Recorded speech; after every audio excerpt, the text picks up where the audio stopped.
اعوذ باللہ من الشیطان الرجیم بسم اللہ الرحمن الرحیم الم تر الی الذی حاج ابراہیم فی ربہ ان آتاہ اللہ الملک اذ قال ابراہیم ربی الذی یحیی ویمیت قال انا احیی وامیت قال ابراہیم فإن اللہ یأتی بالشمس من المشرق فأت بها من المغرب فبہت الذی کفر واللہ لا یہدی القوم الظالمین او کالذی مر علی قریۃ وہی خاویۃ علی عروشها قال انا یحیی ہذہ اللہ بعد موتها فاماتہ اللہ مئۃ عام ثم بعثہ قال کم لبثت قال لبثت یوما او بعد یوم قال بل لبثت مئۃ عام فانظر إلى طعامك وشرابك لم يتسنه وانظر إلى حمارك ولنجعلك آية للناس وانظر إلى العظام كيف ننشزها ثم نكسوها لحما فلما تبين له قال أعلم أن الله على كل شيء قدير صدق الله العظيم رب اشرح لي صدري ويسر لي أمري واحلل عقدة من لساني يفقهوا قولي۔ پچھلی دفعہ ہم سورت باقرہ کی آیت نمبر 258 پڑھ رہے تھے، لیکن کچھ چیزیں اس کے اندر رہ گئی تھی، تو کچھ جو پوائنٹس رہ گئے تھے اس کے اندر ہم بریفلی ان پوائنٹس کو کور کر لیں گے۔ اور یہ آیت ہے حضرت ابراہیم علیہ السلام اور نمرود کے بارے میں، اور اس کے بارے میں ہم نے وضاحت سے پڑھا تھا، لیکن کچھ چیزیں، کچھ پوائنٹس جو ہیں وہ آپ کو بتاتے ہیں اس کے اندر جو کہ رہ گئے تھے۔ علم تارا، اے نبی، لم تارا، کیا تم نے نہیں دیکھا، الا، اس کی طرف، اللہ دی، جس نے حاجہ، جھگڑا کیا، مجادلہ کیا، ابراہیم علیہ السلام سے، فی ربہ ہی، اس کے رب کے بارے میں، یعنی اے نبی صلی اللہ علیہ وسلم، کیا آپ نے اس بندے، اس کے بارے میں نہیں غور کیا، اس کے حال میں غور نہیں کیا جس نے ابراہیم علیہ السلام سے اس کے رب کے بارے میں جھگڑا کیا یا مجادلہ کیا یا مناظرہ کیا۔ ہاتھ جا کے یہ سارے معنی ٹھیک ہے۔ اب علم تارا کا یہ جو اس طرح معنی آتا ہے نا، اس کا مطلب یہ ہوتا ہے کہ جب بہت کوئی عجیب چیز ہو نا، جب اہل عرب تعجیب کرتے تھے، کسی چیز کے بارے میں بہت تعجب کا اظہار کرتے تھے، تو اس طرح کا فریز یوز کرتے تھے کہ علم تارا الی اللہ، یعنی کتنی عجیب بات ہے کہ کوئی بندہ اپنے رب کے بارے میں بھی جھگڑ سکتا ہے۔ یعنی اس نے اتنی جرت کی اس بندے نے کہ ابراہیم علیہ السلام سے اپنے رب کے بارے میں جھگڑنے لگا، اس کی ذات کے بارے میں۔ اب اللہ جی کے بارے میں بتایا تھا کہ اس کے بارے میں روایت یہ ہے، سب سے اتھینٹک روایت جو مفسرین متفق ہے، یہ کہ نمرود تھا۔ اور نمرود کون تھا؟ پچھلی دفعہ ہم نے یہ بھی بتایا تھا کہ نوح علیہ السلام کے پوتے کا پوتا تھا۔ اس کا جو شجرہ نسب ہے وہ ہے نمرود بن کنعان بن کوش، یعنی اس کے دادا کا نام کوش تھا، نمرود کے دادا کا۔ اور کوش جو تھے وہ سام بن نوح کے بیٹے تھے، یعنی کوش پوتے تھے نوح علیہ السلام کے، اور یہ نمرود پوتا تھا نوح علیہ السلام اپنا کوش کا۔ یعنی یہ نوح علیہ السلام کے بعد یہ چھٹی جنریشن، چھٹی جو نسل ہے ان میں سے جنم، یعنی کتنے نیک لوگوں میں سے آگے کس طرح کے لوگ نکلے یہ آپ دیکھ لیں۔ اور یہ نمرود تھا، یہ بابل کا بادشاہ تھا، موجودہ جو عراق کا علاقہ ہے اس کو اس زمانے میں بابل کہا جاتا تھا۔ اور کہا جاتا ہے کہ یہ ان 4 بادشاہوں میں تھا۔ یہ حضرت مجاہد علیہ السلام کی روایت ہے، اور کو مجاہد علیہ السلام کے بارے میں پتہ ہے، میں دوبارہ ریپیٹ کر دوں کہ مجاہد علیہ السلام کہتے ہیں کہ میں نے حضرت عبداللہ ابن عباس رضی اللہ تعالیٰ عنہ سے قرآن مجید کی تفسیر 3 دفعہ خود پڑھی، 3 دفعہ۔ اور حضرت عبداللہ ابن عباس کے بارے میں رسول کے بارے میں فرمایا تھا، ابن عباس کے بارے میں، اللہم علمہ التاویل، اے اللہ تعالیٰ انہیں قرآن کی تفسیر کا علم عطا فرما۔ تو اتنے بڑے بندے کے شاگرد مجاہد کہتے ہیں کہ 4 ایسے بادشاہ ہوئے ہیں جن کی جو بادشاہ تھی مشرق و مغرب کے اندر تھی، یعنی بہت وسیع تھی۔ ان میں سے 2 مومن ہوئے ہیں اور 2 کافر ہوئے ہیں۔ جو مومن ہوئے ان میں سلیمان علیہ السلام اور ذوالقرنین، دونوں کا نام آپ جانتے ہیں۔ اور جو کافر بادشاہ ان میں سے ایک نمرود تھا اور دوسرا بخت نصر۔ بخت نصر کا جو یہ بابل کا ایک آتش پرست بادشاہ تھا، اس کا ذکر آئے گا اگلی آیت کے اندر، بخت نصر کا، بوقات نظر اس کو کہتے ہیں، عربی انگلش کے اندر، بوکاٹ نظر۔ تو اب یہ جھگڑا جو ابراہیم علیہ السلام کے ساتھ ہوا تھا اس کا، یا یہ جو مجادلہ ہوا تھا نمرود کا، یہ کب ہوا تھا؟ اس کے بارے میں یہ کہا جاتا ہے کہ جب ابراہیم علیہ السلام نے بتوں کو توڑا، آپ کو پتا ہے کہ ابراہیم علیہ السلام نے اپنے باپ سے پوچھا کہ آپ ایسے بتوں کی پوجا کیوں کرتے ہیں جو کہ لا یبصر لا یسمع ولا یبصر ولا یغنی عنک شیئا، کہ آپ ان بتوں کی پوجا کیوں کرتے ہیں جو نہ سنتے ہیں نہ دیکھتے ہیں، نہ آپ کی کوئی بات سنتے ہیں اور نہ آپ کے کسی کام آ سکتے ہیں۔ اور جب وہ میلے پہ گئے تو پیچھے سے انہوں نے سارے بت توڑ دیے، اور جب سارے بت توڑ دیے تو کلہارا بڑے بت کے اوپر رکھ دیا، اور جب واپس آئے تو کہتے ہیں کہ ہمارے بتوں کو کس نے توڑا۔ یہ آپ سارا قصہ جانتے ہیں، اس لیے تفصیل میں نہیں جاتا۔ تو انہوں نے کہا کہ ایک لڑکا ہے یقال لہ ابراہیم، اسے ابراہیم کہتے ہیں، وہ بتوں کے بارے میں طرح طرح کی باتیں کرتا ہے۔ اب جب پتہ چل گیا ابراہیم علیہ السلام نے توڑا ہے، تو ابراہیم علیہ السلام کو یہ ایک روایت یہ ہے کہ کیسے توڑا۔ ابراہیم علیہ السلام کو نمرود کے پاس لے کے گئے تو نمرود نے کہا کہ تم نے ان کو کیوں توڑا ہے، یہ تو ہمارے خدا ہے۔ اس نے کہا میں تو انہیں خدا نہیں مانتا۔ تو نے کہا تمہارا خدا کون ہے؟ تو ابراہیم علیہ السلام نے کہا از ان آتاہ اللہ ملک، کہ اس بات کی وجہ سے، یعنی یہ نمرود کے اندر یہ اللہ تعالیٰ کی ذات کے بارے میں جھگڑا اس لیے پیدا ہوا کہ ان آتاہ اللہ الملک، اسے اللہ تعالیٰ نے بادشاہی دی تھی، اور بادشاہی اتنی بڑی دی تھی، کہتے ہیں کہ وہ 400 سال بادشاہ رہا، اربع میات عام، 400 سال وہ بادشاہ رہا، روایت کے اندر آتا ہے 400 سال، تھوڑی سی مدت نہیں ہوتی۔ تو نمرود 400 سال بادشاہ، اتنی مدت بادشاہ رہا تھا کہ اسے یہ دل کے اندر یہ گمن پیدا ہو گیا کہ رب تو میں ہوں اور کوئی رب تو ہے ہی نہیں۔ ٹھیک، اب ابراہیم علیہ السلام سے وہ کہنے لگا، ابراہیم علیہ السلام نے جب اپنے بت توڑنے کی وجہ بتائی کہ میں نے اس لیے توڑا تھا کہ میں نے رب نہیں سمجھتا، تو ابراہیم علیہ السلام سے نمرود نے پوچھا کہ تمہارا رب پھر کون ہے؟ اس نے کہا ربی اللہ ذی یحیی، اس نے کہا میرا رب اللہ ہے۔ تو اس نے کہا وہ کون ہے؟ تو اللہ تو کہ رب تو میں ہوں۔ تو انہوں نے کہا کہ رب تو نہیں ہے، ربی اللہ ذی یحیی و یمیت، میرا رب وہ ہے جو زندہ بھی کرتا ہے اور مارتا بھی ہے۔ اب ایک اس کا بیک گراؤنڈ تو یہ بتایا گیا ہے تفاسیر کے اندر، اور دوسرا بیک گراؤنڈ یہ بتایا گیا ہے جو اس سے مختلف ہے، اور اس بیک گراؤنڈ کے مطابق بھی جب یہ ابراہیم علیہ السلام کو جو آگ میں ڈالا گیا، ابراہیم علیہ السلام کو آگ کے ڈالنے سے پہلا کا واقعہ ہے، وہ قصہ یہ ہے کہ جو نمرود تھا یہ اپنے پاس غلہ جو ہے، اناج وغیرہ اپنے پاس ذخیرہ کر لیتا تھا، اور جب لوگوں کو ضرورت ہوتی تھی تو لوگ اس کے پاس آتے تھے، لوگوں سے پوچھتا تھا تمہارا رب کون ہے، اور لوگ اسے سجدہ کرتے تھے، اور اس کے بعد جو سجدہ کرتا تھا اسے یہ اناج دے دیتا۔ تو اس کے پاس لوگ آتے رہے، اس سال اسے رب کہتے رہے، سجدہ کرتے رہے۔ جب ابراہیم علیہ السلام اپنی بوری لے کے اناج کی، گھر والوں سے کہا کہ میں اناج لے کے آتا ہوں، اس کے پاس جب پہنچے تو اسے سجدہ نہیں کیا۔ تو نمرود نے کہا تم نے مجھے سجدہ کیوں نہیں کیا؟ انہوں نے کہا نہیں میں تو اپنے رب کو سجدہ کرتا ہوں۔ انہوں نے کہا رب تو میں ہوں۔ انہوں نے کہا نہیں رب تو نہیں ہے، میرا رب تو وہ ہے ربی اللہ ذی یحیی و یمیت، میرا رب تو وہ ہے جو زندہ بھی کرتا ہے اور مارتا بھی ہے۔ اب دیکھیں نا، یہاں زندہ کرنا اور مارنا جو ہے اس کا اصل مطلب کیا تھا کہ عدم سے زندگی میں لاتا ہے، کوئی بچہ موجود ہی نہیں ہوتا، اس کی جو ہے ولادت ہوتی ہے۔ اس طرح دیکھیں ہمارے بھائی یہ جمیل صاحب ہیں، اللہ نے ان کو اولاد دی ہے کافی عرصے بعد، تو عدم سے وجود میں لانا، زندگی دینا تو یہ ہے۔ یہ تو نہیں کہ ایک بندہ بھوکا مار رہا ہو اور آپ اسے کھانا کھلا دیں، تو حقیقت کے اندر وہ تو زندگی دینا نہیں ہے، بھوک سے مر رہا تھا آپ نے کھانا کھلا دیا، یہ حقیقت میں زندگی نہیں ہے، لیکن مجاز کے اندر، حقیقی معنی کے اندر، مجاز کے اندر اسے کہہ سکتے ہیں زندگی دی۔ اس طرح ایک بندہ جو ہے اسے مارنا یہ ہے کہ اسے قتل کر دیا، اس کی زندگی ختم کر دی جائے، یہ اس کو موت دینا ہے۔ لیکن ایک بندہ اس کی حالت ایسے کر دی جائے کہ وہ اس کے مرنے کے سوا کوئی چارہ نہ رہے، تو مجاز کے اندر اسے، یعنی غیر حقیقی معنی کے اندر اسے بھی کہہ سکتے ہیں زندہ کرنا یا مردہ کرنا۔ تو ابراہیم علیہ السلام نے حقیقی معنی کے اندر کہا ربی اللہ ذی یحیی و یمیت، میرا رب وہ ہے جو زندہ بھی کرتا ہے اور مارتا بھی ہے۔ حقیقی معنوں میں کہا یعنی جو عدم سے زندگی کے اندر لاتا ہے، غیر زندگی سے زندگی کی طرف لاتا ہے، میرا رب وہ ہے۔ اور دوسرا میرا رب وہ ہے جو کہ زندگی کا خاتمہ کرتا ہے، اسی کی حکم سے موت آتی ہے۔ لیکن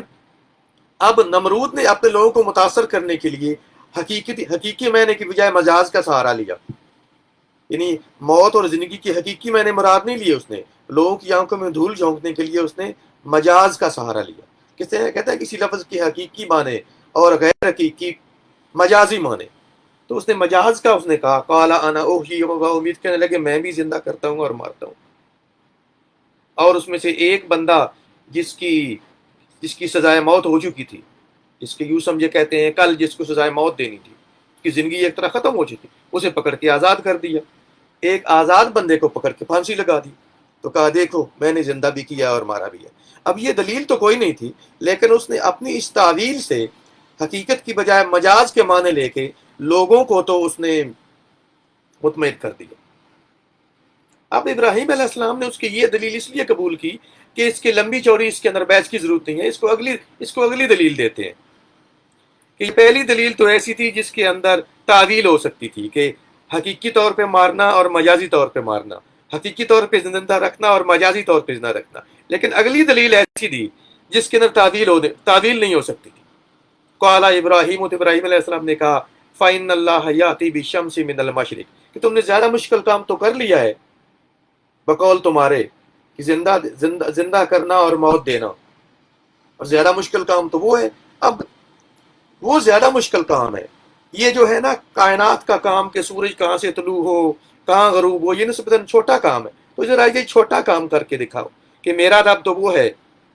کہ وَإِنَّ اللَّهَ يَأْتِي بِالشَّمْسِ مِنَ الْمَشْرِقِ، کہ سورج کو مشرق سے طلوع کرتا ہے، فَأْتِ بِهَا مِنَ الْمَغْرِبِ، اگر تم خدائی کا دعویٰ کرتے ہو تو سورج کو مغرب سے طلوع کر کے دکھا دو۔ اب اس کی تعویل نہیں ہو سکتی تھی کہ سورج کے اندر سورج حقیقی طور پہ طلوع ہو اور مجازی طور پہ طلوع ہو، اس کے اندر کوئی مجاز نہیں تھا، اس کی حقیقی معنی تھے۔ جب ابراہیم علیہ السلام نے یہ دلیل دی، یہ پیغمبر کی فصاحت و بلاغت ہوتی ہے کہ اللہ ولی الذین آمنوا یخرجہم من الظلمات الی النور، کہ اللہ تعالیٰ جو ہے وہ دوست ہوتا ہے، ولی ہوتا ہے ایمان والوں کا، اور سب سے بڑا ایمان انبیاء کا ہوتا ہے۔ یخرجہم من الظلمات الی النور، انہیں اندھیرے سے روشنی کی طرف دکھاتا ہے، انہیں راستہ دکھاتا ہے اللہ تعالیٰ۔ تو ابراہیم علیہ السلام کو اللہ تعالیٰ نے یہ دلیل سکھائی کہ ذہن میں ڈالا کہ اسے کہو کہ رب تو وہ ہے، میرا رب تو وہ ہے، اللہ کی ذات تو وہ ہے کہ سورج کو مشرق سے طلوع کرتا ہے، اور اللہ تعالیٰ ایسا ہزاروں سال سے کر رہا ہے، یہ اللہ تعالیٰ کا طریقہ ہے۔ اگر تم کہتے ہو کہ تم رب ہو، خدائی کا دعویٰ اس سے مقابلے میں کرتے ہو، تو وہ میرا اللہ مشرق سے طلوع کرتا ہے، تم مغرب سے کر کے دکھا دو۔ جب یہ کہا تو فبہتا، وہ مبہوت ہو کے رہ گیا۔ بہت کا مطلب یہ ہے کہ جب بندے کی اوسان خطا ہو جائے، پتہ نہ چلے کہ میں نے کرنا کیا، ایسے اردو کے لکھتے ہیں مبہوت، فبہت اللہ کفر، تو وہ مبہوت ہو وہ رہ گیا۔ اب ہونا جو یہ چاہیے تھا کہ جب بے دلیل ہو گیا تھا تو اس کے بعد چونکہ مناظرہ ہار گیا تھا تو ایمان قبول کر لیتا، لیکن یاد رکھیے گا اللہ تعالیٰ جو ہے وہ ظالموں کو ہدایت نہیں دیتا، واللہ اللہ تعالیٰ لا یہدی، ہدایت نہیں دیتا القوم الظالمین، ظالم لوگوں کو۔ ظلم کہتے ہیں کسی چیز کو اس کی ایسی جگہ میں رکھنا جو اس کے لائق نہ ہو، اسے ظلم کہتے ہیں، یعنی کسی چیز کو اس کی ایسی جگہ دینا جو اس کے قابل نہ، کسی چیز کو اس کے غیر محل میں رکھنا، ٹھیک ہے۔ تو جو ایک کافر ہوتا ہے وہ اللہ تعالیٰ کے مقابلے میں اللہ تعالیٰ پہ ایمان لانا چاہیے، اللہ تعالیٰ کو خالق، مالک، رازق، معبود ماننا چاہیے، یہ حق ہے اللہ تعالیٰ کا، ٹھیک،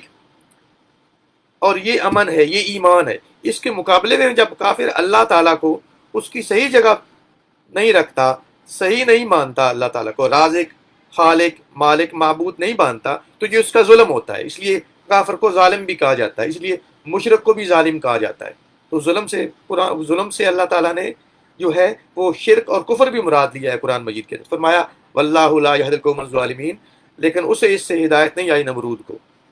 کیونکہ اللہ تعالیٰ ظالموں کو ہدایت دے۔ اس لیے امام شافعی رحمۃ اللہ علیہ فرماتے ہیں نا مناظرے کے بارے میں کہ یہ مناظرے جب مناظرہ آپ کسی سے کر رہے ہوں تو آپ اس نیت سے کر رہے ہوں، مناظرہ کرنے سے یہ بھی ثابت ہوگا کسی حق کے بارے میں مناظرہ کرنا، بحث کرنا کسی ایسے شخص کے بارے میں، اگر آپ کو علم ہو حق کے بارے میں پورا تو یہ جائز ہے، لیکن یہ ہے کہ جو مناظرہ آپ کر رہے ہوں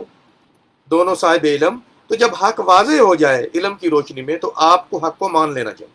لیکن یہ بات جو ہے وہ ظالموں کے لیے نہیں ہے، کفار اور مشرکین کے لیے نہیں ہے۔ واللہ لا یہدی القوم الظالمین، اللہ تعالیٰ ظالموں کو ہدایت نہیں دیتا۔ اب اس کے بعد کیا ہوا؟ اس کے بعد یہ ہوا کہ ابراہیم علیہ السلام جو تھے وہ ظاہر ہے کہ نمرود نے ان کو اناج نہیں دیا، یہ واپس چلے اپنے اناج کی بوریاں خالی اناج لانے چاہے تھے، بوریاں تو خالی تھی، تو سوچ رہے تھے کیا کروں گا، گھر والوں کے لیے کیا لے کے جاؤں گا۔ ایک سرخ رنگ کی موٹی ریت کے پاس سے گزرے، ریت پڑی تھی بہت زیادہ، تو ویسے علاقوں کے اندر آپ کو پتہ ہے ریت ہوتی ہے، آپ یہاں آسا سے ریاض جائیں تو راستے میں وہ بڑی خوبصورت ریت نظر آتی ہے۔ تو انہوں نے کہا یوں گندم کی طرح ہی لگ رہی تھی،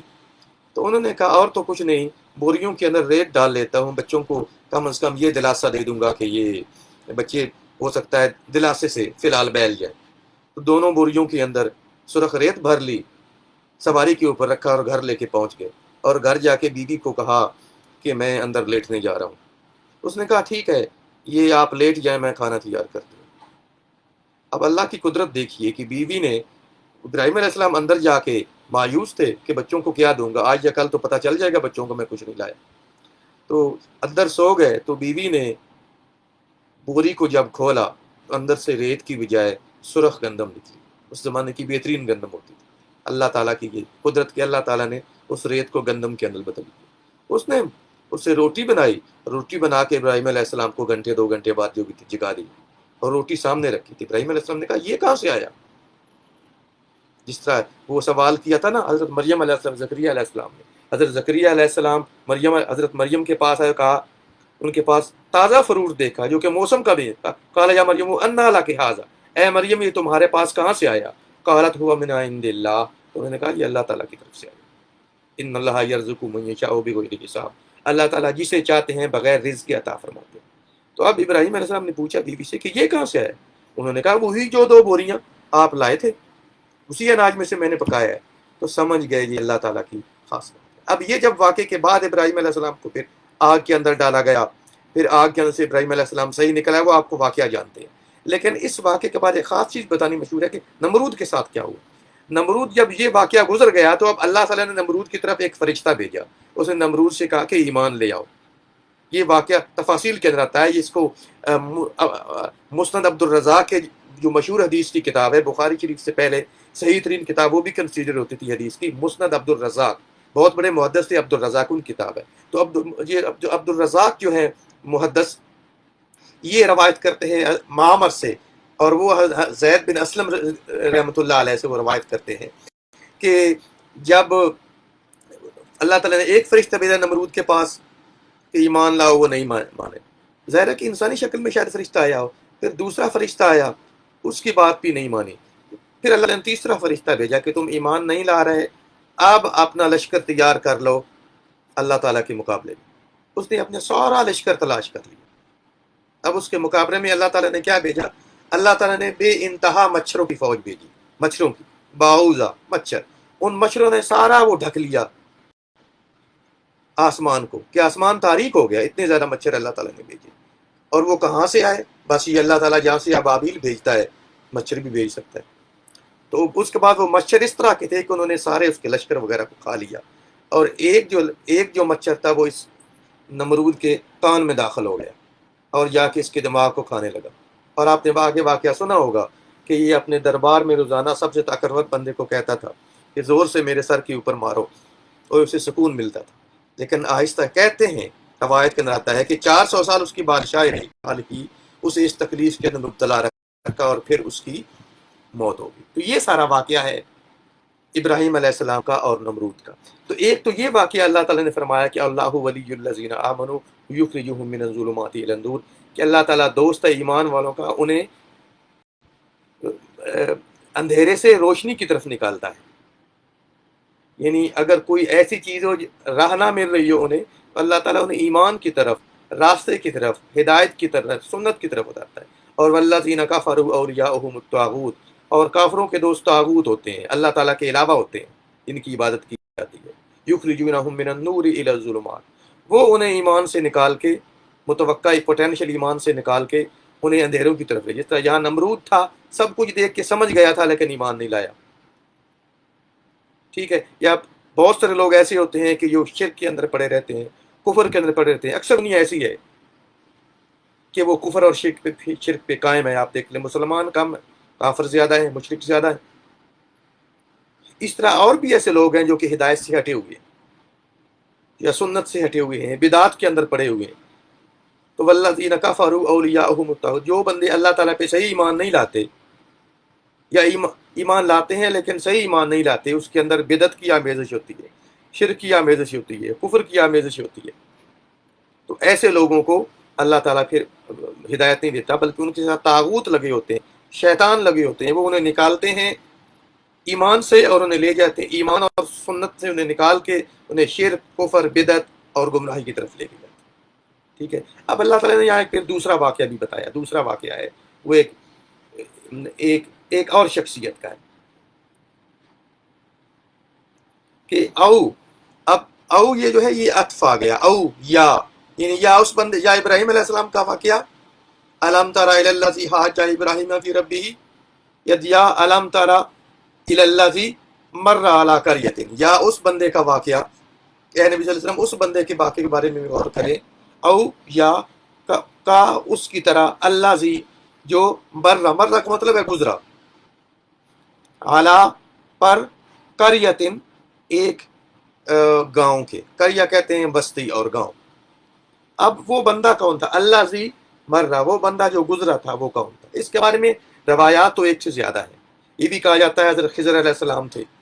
یہ بھی کہا جاتا تھا کوئی بندہ تھا بنی اسرائیل میں سے. لیکن اس کے بارے میں زیادہ تر روایات یہی ہے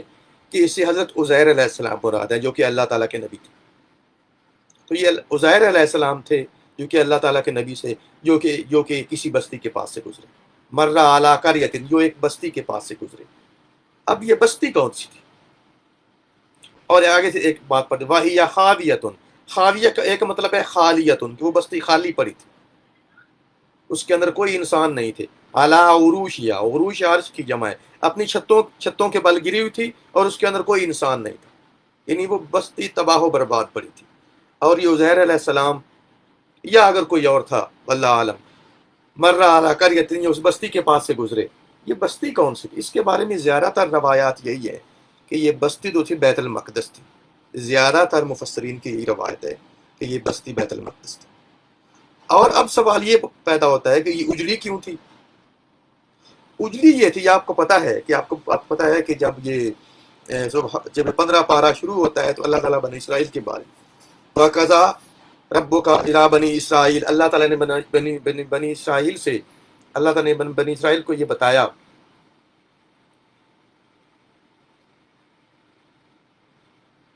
میں یہ نکالوں، یہ چیز آپ کو بتانا ضروری ہے کہ یہ واقعہ کب کا ہے. کہ یہ واقعہ ہے 15واں پارہ، اور 15ویں پارے کے اندر اللہ تعالیٰ نے اس کی چوتھی آیت میں فرمایا کہ وَقَضَيْنَا إِلَىٰ بَنِي إِسْرَائِيلَ فِي الْكِتَابِ، اور ہم نے بنی اسرائیل کو بتا دیا تھا کتاب کے اندر، لَتُفْسِدُنَّ فِي الْأَرْضِ مَرَّتَيْنِ، کہ تم زمین کے اندر 2 دفعہ فساد کرو گے، وَلَتَعْلُنَّ عُلُوًّا كَبِيرًا، تم بہت بڑی نافرمانی کرو گے، بہت بڑی. فَإِذَا جَاءَ وَعْدُ أُولَاهُمَا، پس جب ہمارا پہلا وعدہ آئے گا، بَعَثْنَا عَلَيْكُمْ عِبَادًا لَنَا، تو ہم تم پہ بھیجیں گے اپنے لوگ، اولی باس شدید، کہ جو بہت زیادہ سخت جنگجو ہوں گے. فجاسو خلال الدیار، تو وہ تمہاری بستیوں کے اندر پھیل جائیں گے. وکان وعدا مفعولا، اور یہ اللہ تعالیٰ کا وعدہ ہے. تو یہ اللہ تعالیٰ کا پہلا وعدہ بنی اسرائیل سے، اگر تم زمین کے اندر اگر تم فساد کرو گے تو اللہ تعالیٰ نے ان سے کہا کہ میں تمہارے اوپر سخت لڑائی کرنے والے دشمن بھیجوں گا. تو یہ وہ پہلا واقعہ. آپ کو پتہ ہے کہ حضرت سلیمان علیہ السلام کے بعد، داؤد علیہ السلام کے بعد جو بنی اسرائیل تھے، یہ اللہ تعالیٰ کی مخالفت کے اندر پڑ گئے تھے، اللہ تعالیٰ کی نافرمانی کے اندر پڑ گئے تھے. کہ آپ نے پیچھے ان کے بہت سارے واقعات سنے بھی. تو اس وقت اللہ تعالیٰ نے ایک بادشاہ تھا بابل کا ایک بادشاہ تھا، اسے کہتے تھے بخت نصر، بوقت نظر. وہی بادشاہ جس طرح مجاہد علیہ السلام نے کہا تھا کہ 4 بادشاہ بڑے ہوئے دنیا کے اندر، 2 مسلمان 2 کافر. کافروں میں نمرود اور یہ بخت نصر، اور مسلمان بادشاہوں میں حضرت سلیمان علیہ السلام اور ذوالقرنین. تو یہ جو بخت نصر تھا وہ بہت بڑا بادشاہ تھا بابل کا، یہ آتش پرست تھا، اور اس نے بیت المقدس پہ حملہ کیا. وہی بنی اسرائیل کو جو پہلی سزا دی گئی اللہ تعالیٰ کی طرف سے، فساد کرنے میں کی وجہ سے۔ تو جب یہ بخت نصر اور یہ واقعہ تقریباً 580 قبل مسیح کا ہے، 580 قبل مسیح کے لگ بھگ، یہ تقریباً 600 قبل مسیح کا واقعہ ہے، عیسیٰ علیہ السلام سے 600 سال پہلے کا واقعہ ہے۔ تو جب یہ عراق سے حملہ آور ہوا بہت بڑی فوج لے کے یہ بنی اسرائیل کے اوپر، بیت المقدس کے اوپر، تو کہتے ہیں اس نے ہیکل سلیمانی کی اینٹ سے اینٹ بجا دی، اس کی ایک اینٹ بھی سلامت نہ رہنے دی، اور 1,80,000 یہودیوں کو اس نے قتل کیا، اور 1,80,000 کو ہانک کے بھیڑ بکریوں کی طرح باب العراق لے گیا، غلام بنا کے، بھیڑ بکریوں کی طرح ہانک کے، جانوروں کی طرح۔ تو یہ پہلا اللہ تعالیٰ کا عذاب کا کورا تھا بنی اسرائیل پر، کیونکہ انہوں نے اللہ تعالیٰ کا وعدے کی نافرمانی کی تھی، کفر کے اندر پڑ گئے تھے، اپنا فرائض منصبی کہ اللہ تعالیٰ کی اس وقت پسندیدہ قوم تھے، ان کا کام تھا اللہ تعالیٰ کا پیغام پہنچانا، اور اللہ تعالیٰ کا وعدہ تھا ان کے مسائل حل کرنا، لیکن انہوں نے جب اس کے خلاف کیا تو یہ پہلا عذاب کا قرآن بخت نصر کا پڑا، بوقات نظر کا، کبھی پڑھیے گا اس کی ہسٹری کے اندر واقعہ۔ اور جب یہ زیر اثر بیت المقدس تباہ و برباد ہو گیا، کوئی بھی اس کے اندر زندہ نہ بچا، کیونکہ اس نے شہر تباہ کر دیا، شہر کی اینٹ سے اینٹ بجا دی، ان کی عبادت گاہیں تباہ کر دی، اور جو اس کے اندر یہودی تھے کچھ کو قتل کر دیا، لاکھوں کو، اور لاکھوں کو لے کے اپنے ساتھ ہاتھ کے بابل لے گئے۔ اس وقت عزیر علیہ السلام یہاں سے گزرے اور دیکھا تو بستیاں تباہ ہیں، چھتیں گری ہوئی ہیں، اندر کوئی ہو نہیں، یعنی کھنڈرات ہے، کھنڈرات۔ اب انہوں نے کہا آگے، قال انا یحیی ھذہ اللہ بعد موتہ، انہوں نے کہا انا یحیی ھذہ اللہ، کہ اللہ تعالیٰ اس کو کیسے زندہ کرے گا بعد موتہ، اس کی موت، یعنی جو اجڑ گئی ہے بستی، اللہ کیسے آباد، جیسے آپ کھنڈروں کے پاس سے گزرے تو آپ سوچیں گے نا کہ شاید کبھی کسی زمانے میں یہ آباد ہو۔ تو اللہ تعالیٰ کے پیغمبر تھے، یقین تو تھا موت کے بعد زندہ ہونے پہ، لیکن ذہن میں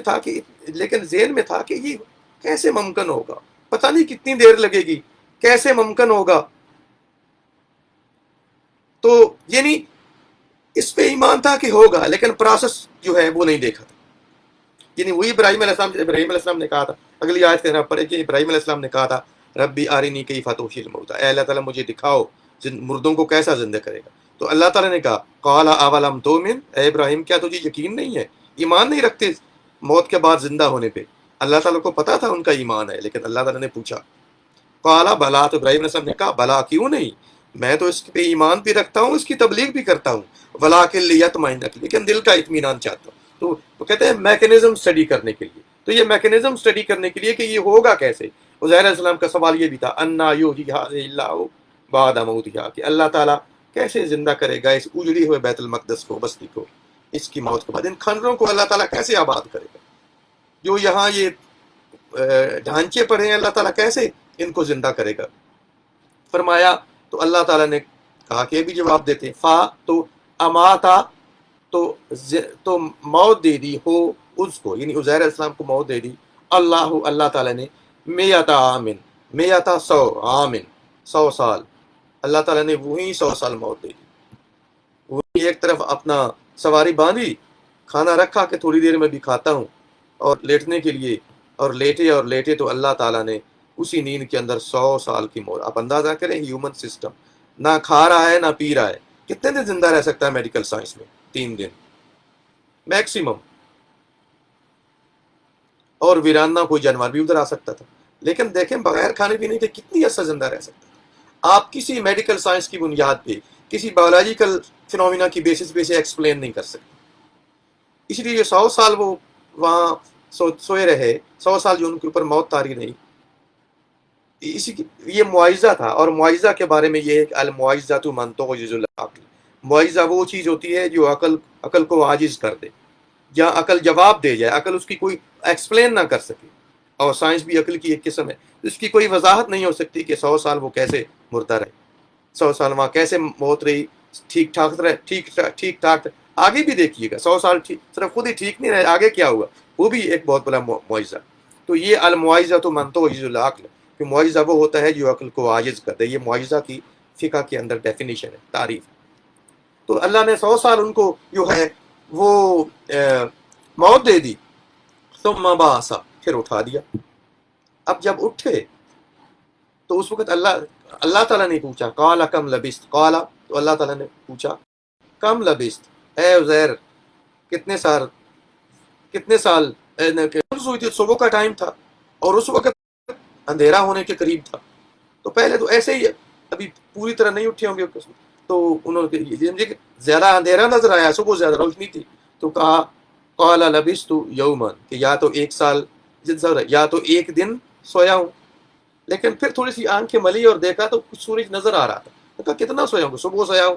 شام ہونے والی ہے، او بعد آئیوں کا نہیں، دن کا کچھ حصہ سویا ہوں، یعنی یا تو ایک دن سویا ہوں یا دن کا کچھ حصہ۔ اب دیکھیں اگلا لفظ دیکھیے، پہلی بات کیا کہی؟ قال، اللہ تعالیٰ نے فرمایا بلکہ لبستا، تم سوئے رہے ہو میات عامن، 100 سال۔ اب پہلے یہ بتایا 100 سال سوئے رہے ہو، پہلے یہ نہیں بتایا تمہارا کھانا ٹھیک ٹھاک ہے، دیکھ لو تمہارا گدھا مرا پڑا ہے اور اس کے اوپر اس کی ہڈیاں تک بوسیدہ ہو چکی ہیں، پہلے یہ نہیں بتایا، پہلے یہ کیوں کہا کہ تمہیں 100 سال زندہ رہے ہو؟ یہی دلیل ہے کیونکہ یہ مخاطب تھے، اللہ تعالیٰ کے نبی تھے، جن کو ایمان کے بارے میں، موت کے بعد زندگی کے بارے میں کوئی شک نہیں تھا، اس لیے پہلے بتایا قال بل لبثت مئۃ عام، کہ تم 100 سال جو ہے وہ یہاں تم سوئے رہے ہو، 100 سال تمہارے اوپر موت تاری رہی ہے۔ اور آگے کیا حکم دیا؟ فانظر الی طعامک، آگے پھر پہلے گدھے کی مثال نہیں دی جو مر چکا تھا اور ہڈیاں ہو چکی تھی، اس چیز کی ثبوت کے 100 سال، اس چیز کا ثبوت اللہ تعالیٰ نے پہلے نہیں دیا کہ 100 سال تم سوئے رہے ہو، کیونکہ اللہ تعالیٰ کی بات ہی ثبوت تھی نبی کے لیے، یہ باریک فرق سمجھیے گا۔ اور آگے پہلے یہ نہیں بتایا کہ گدھا مرا پر، تمہارا گدھا ہے اس کی ہڈیاں دیکھو وہ سیدھا ہو چکی ہیں، پہلے یہ کہا فانظر الی طعامک، تم دیکھو اپنے کھانے کی طرف، وہ کیا انجیر تھا، انجیر تھی، والتین والزیتون جسے آپ کہتے ہیں، اور انگور تھے، فانظر الی طعامک، اپنے کھانے کی طرف دیکھو، وشرابک، اور اپنے پینے کی طرف دیکھو، جو کہ کہتے ہیں کہ انگور کی رس تھی یا انگور کا جوس تھا، لم یتسنہ، اس لیے بدبودار نہیں ہوا۔ کوئی چیز آپ کھانے کی رکھیں فریج کے بعد، کتنی دیر میں بدبو نہیں آتی، زیادہ اچھا موسم بھی ہوگا 24 گھنٹے گزر جائیں گے۔ خیر ہمارے مائکرو بایولوجسٹ بیٹھے ہوتے، اب صاحب تو انہوں نے تو کہنا تھا کہ نہیں 2 گھنٹے بھی باہر پڑی رہے تو بیکٹیریا گرو کرنا شروع کر جائیں گے، نہیں کھائے، لیکن چلے مان لیں ایک دن، ٹھیک ہے، لیکن وہ اللہ تعالیٰ نے کہا کھانے پینے کا دیکھو، 100 سال گزر گئے، اللہ تعالیٰ کی قدرت ہے، اللہ تعالیٰ نے بغیر کسی -70 فریج کے اللہ تعالیٰ نے اس کو ایسے کھانے اور پینے کو ایسے اپنی ایسی حالت میں رکھا ہے، کوئی کسی پر تغیر نہیں ہوا اس کے اندر، اللہ تعالیٰ نے اس کو ایسے رکھا ہے کہ اس کا نہ صرف یہ کہ وہ صحیح ہے، بلکہ یہ کہ اس کا لم یتسنہ، اس کے اندر بدبو بھی پیدا نہیں ہوئی، اس کے اندر کسی قسم کی کوئی چینج نہیں ہوئی، کیمیکل چینج، جیسا تھا ویسا رکھا ہے۔ اور اب آگے وہ دلیل دی جو اگر اللہ تعالیٰ مخاطب کافر سے ہوتے تو یہ گدھے کی موت والی دلیل پہلے اللہ تعالیٰ پہلے دے،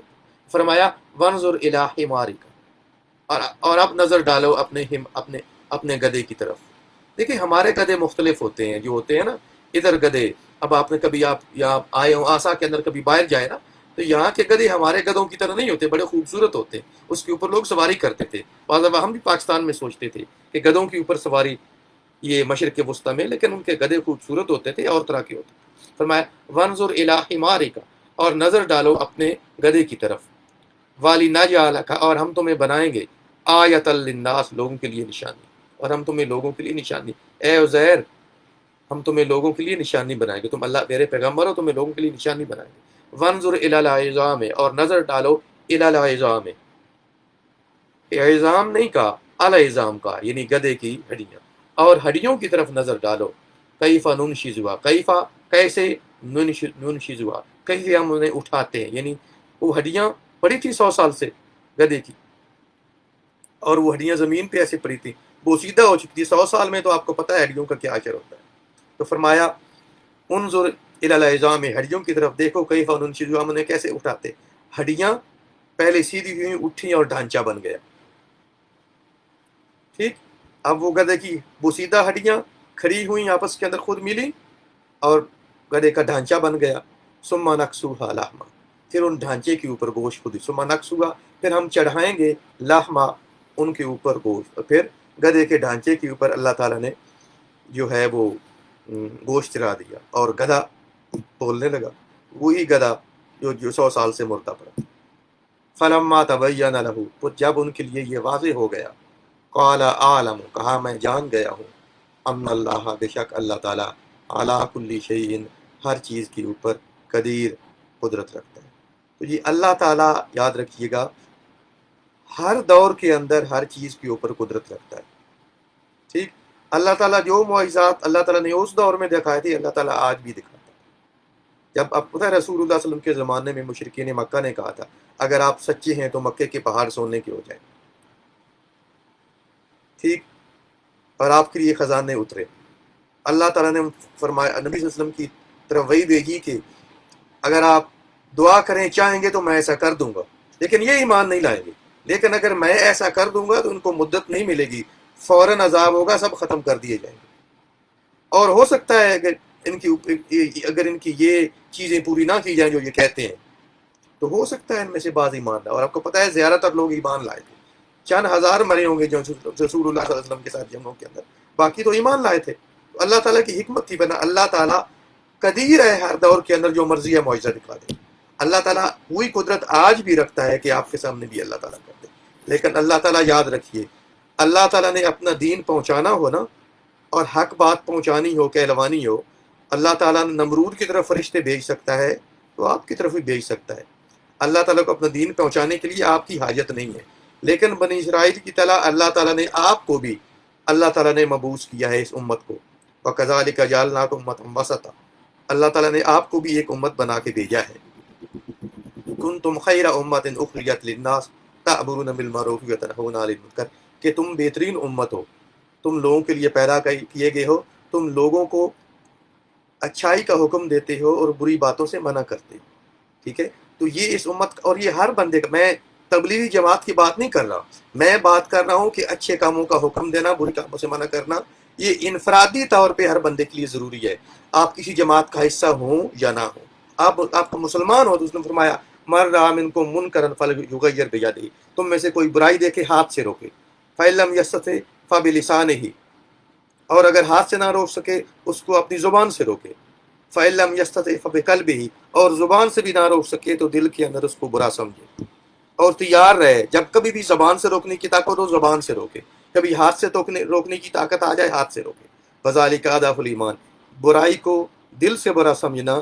یہ ایمان کا کمزور ترین درجہ۔ اگر برائی کو دل سے بھی برائی نہیں سمجھا تو یہ پھر ایمان نہیں، بندہ ایمان کی طرف سے نکل کے کفر کی طرف سے، یعنی کوئی ایسی چیز جو اسلام کے اندر منع ہے اس کو آپ غلطی نہ سمجھیں، تو یہ بہت، تو اللہ تعالیٰ ہمیں اس پہ عمل کرنے کی توفیق عطا فرمائے۔ جزاک اللہ خیر۔ السلام علیکم ورحمۃ اللہ۔